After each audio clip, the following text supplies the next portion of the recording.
안녕하십니까. 2023년 4월 19일 최병무 팩트 시작하겠습니다. 요새 민주당 전당대회 돈봉투 사건과 관련해서 JTBC가 연일 육성을 내보내죠.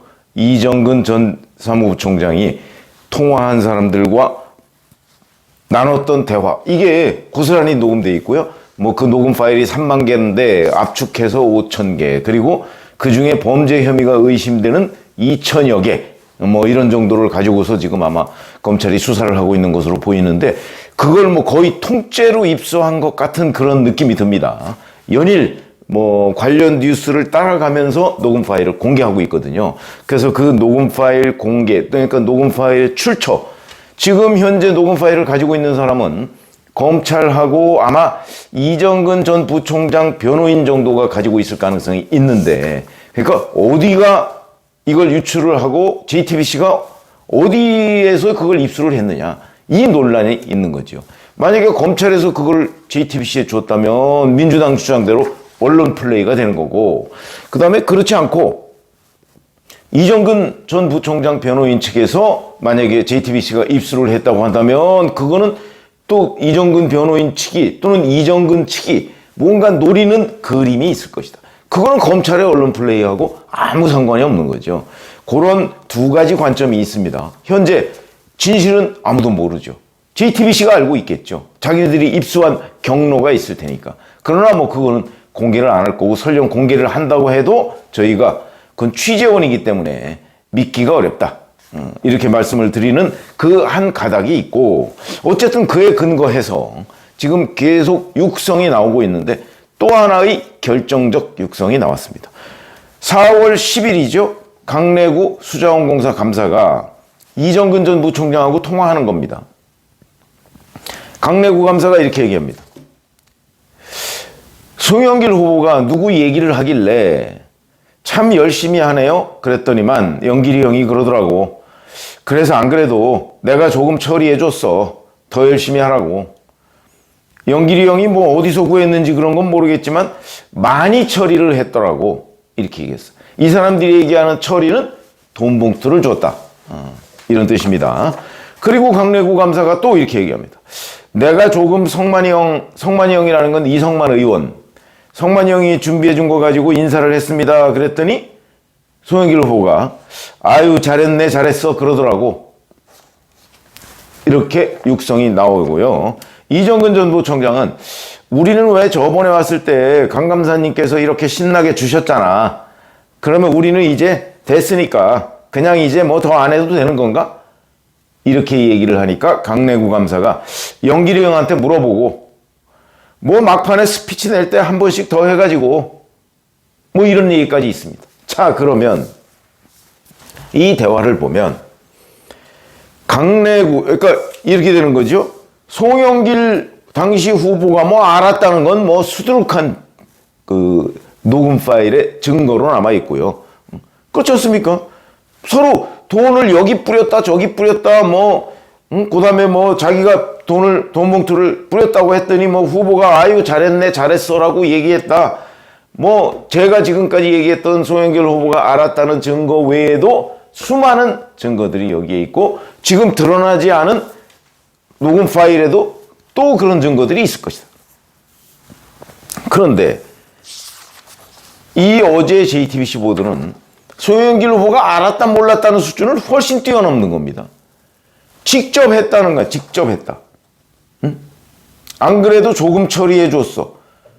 이거 하고, 이거는 송영길 후보의 직접 워딩으로 강래구 감사가 들었다는 거고, 그 다음에 영길이 형이 뭐 많이 처리를 했더라고.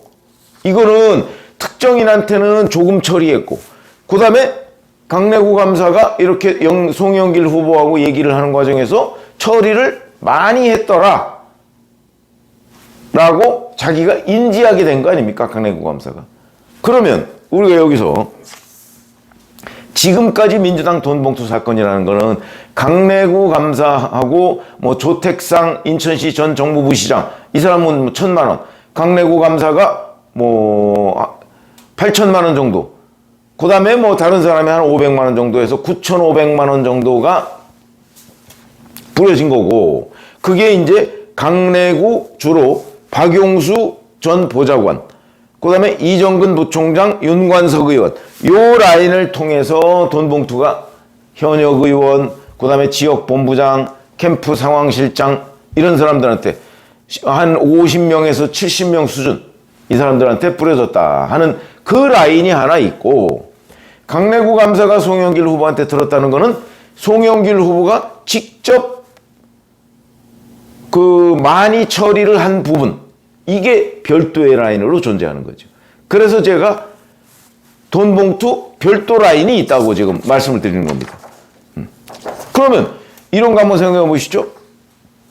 돈 봉투를 민주당 전당대회에서 송영길 후보가 많이 뿌렸는데, 본인이 직접, 이거는 송영길 후보가 직접 돈을 어디서 구해서 자기가 직접 뿌렸는지 아니면 자기가 또 다른 누구 핵심을 통해서 뿌렸는지는 현재 명확하지가 않죠.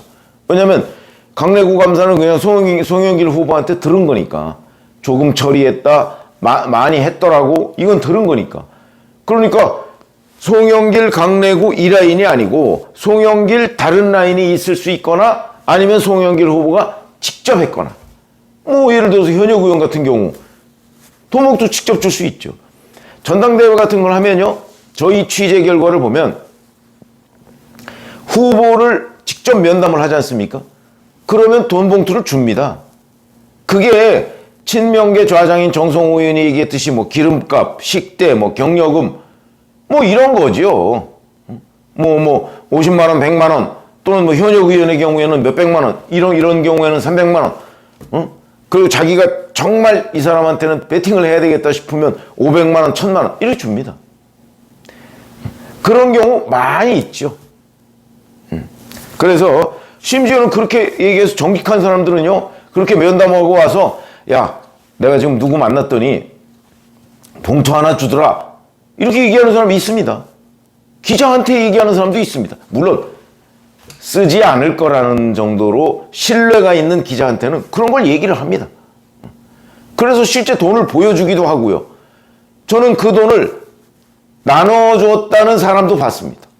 그냥 이렇게 안 보고 나눠줬다는 사람도 봤습니다. 들었죠, 그러니까 제가. 그럴 정도로 이제 정치권에서 돈 봉투라는 게 뭐 그렇게 아주 드문 일은 아니다. 대신 그게 밝혀지는 경우가 드문 일입니다. 왜냐면 1대1로 처리를 하는 경우가 많거든요.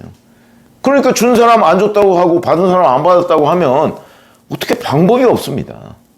그게 이제 앞으로 검찰이 돌파해야 할 장애물이다, 이렇게 생각을 합니다. 어쨌든 간에 지금까지 돈 봉투 라인, 이렇게 뿌려진 라인 루트 외에 송영길 라인이 별도로 있었다는 건 대단히 주목할 만한 뉴스다, 이렇게 생각하고요. 자, 검찰이 연일 지금 이정근 전 부총장 소환 조사하고 있고, 그 다음에 박용수 전 보좌관에 대해서는 이제 소환 통보를 했다고 합니다. 그러니까 이제 뭐 오늘이나 내일이나 이제 조사를 하겠죠. 문제는 이정근 전 부총장은 협조적으로 나오고 있는 것으로 보이고, 그래서 뭐 다 불었다 뭐 이렇게 얘기를 하는데, 다 불었는지는 좀 의문이지만 하여튼 그렇고, 그 다음에 강내구 감사도 조사를 했는데 어느 언론 매체에 보면 거의 대부분 부인했다고 기사를 쓴 곳이 있는가 하면 일부 시인했다고 기사를 쓴 곳이 있습니다. 두 가지를 종합해 보면 저는 대부분 부인했다는 것이 맞을 것으로 보입니다. 시인한 부분은 어디냐?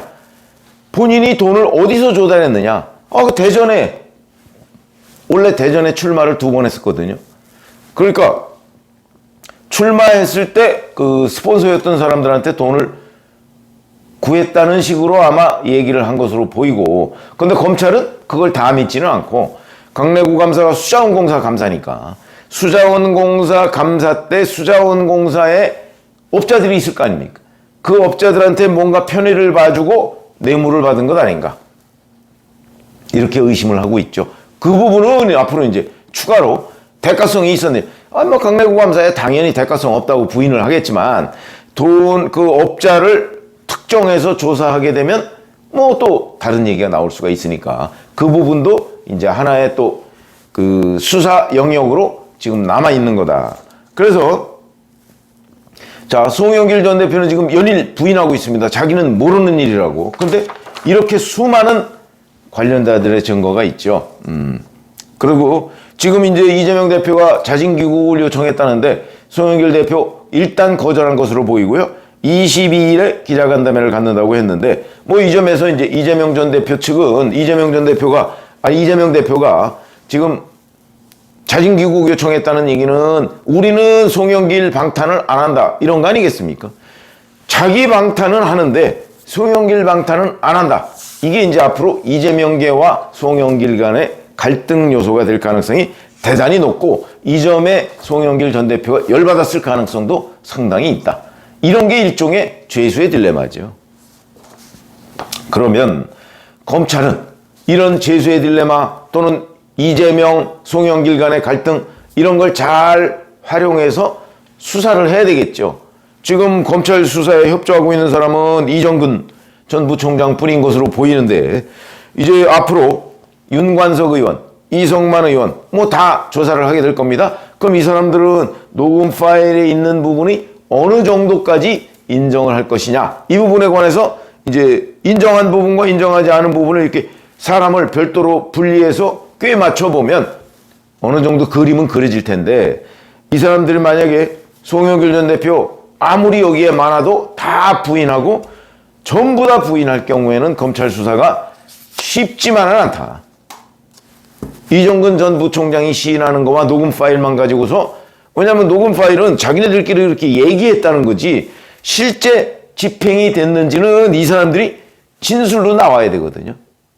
그게 뒷받침이 돼야 된다는 관점에서 본다면 수사가 그렇게 그냥 뭐 다 끝난 식으로 지금 뭐 이제 관측하는 그런 사람들이 많은데 그렇지는 않을 거라고 봅니다. 과거 박희태 전 국회의장 그 사건에서도 기소를 거의 못했습니다. 명단까지 가지고 있었는데 제가 그 말씀을 드린 적이 있죠. 그렇기 때문에 이게 뭐 수사 간단합니다 이렇게 얘기하는 거는 그건 잘 모르는 사람들 얘기고 이 수사가 앞으로도 상당한 정도의 그 진전 과정이 있어야 진상이 명확하게 드러날 것이다 라는 관점에서 본다면 어찌됐든 간에 돈 봉투가 뿌려진 라인 하나가 더 발견됐다. 그게 본류일지도 모르겠다 하는 거는 굉장히 중요한 수사의 진전이다. 이런 말씀을 드립니다. 고맙습니다.